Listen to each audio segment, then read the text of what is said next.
Hi Tigers, it's Mrs. McCarver and it's time for today's writing lesson. This week we've been talking about some ways that we can make our pattern books easier for people to read. One thing I noticed when we were reading this pattern book together, Can You See It?, is that they put these things at the end of each sentence. I see one here. I see them here and here. It's not a letter and it looks different on different pages. I also saw this one here at the end. These are called different types of punctuation, and today we're going to learn how we can add punctuation to our sentences. This can help tell the reader the voice or expression they should use when they're reading. We can use punctuation at the end of a sentence. We can use a period.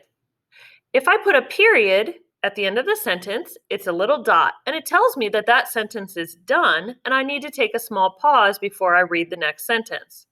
This is a cat. I'm just telling you something.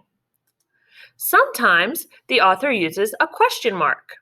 This is when they want to know something or they're asking a question. Is this a cat? When you read a sentence with a question mark, your voice goes up at the end. Listen again. This is a cat. Is this a cat? Sometimes when authors are excited or showing lots of emotion, they might use an exclamation point. It looks like this, a line with a dot. Look at my cat. I might be excited. I might be surprised. I might even be angry. Those are all things I might be thinking when I'm using an exclamation point.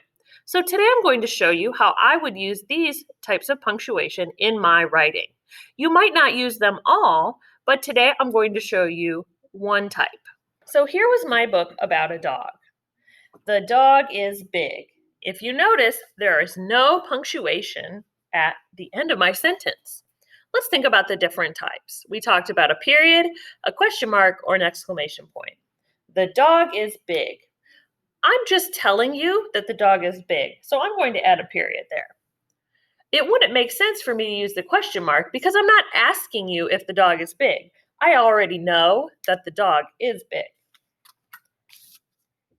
The dog is loud. Would I put a question mark there?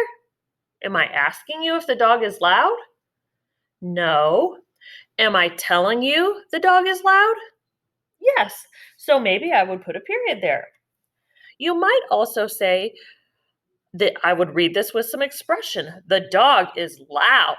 So I could also put an exclamation point there. That would work for this sentence as well. Today I'd like you to look at your writing and see if your sentences need punctuation. Maybe a period, an exclamation mark, point, or a question mark.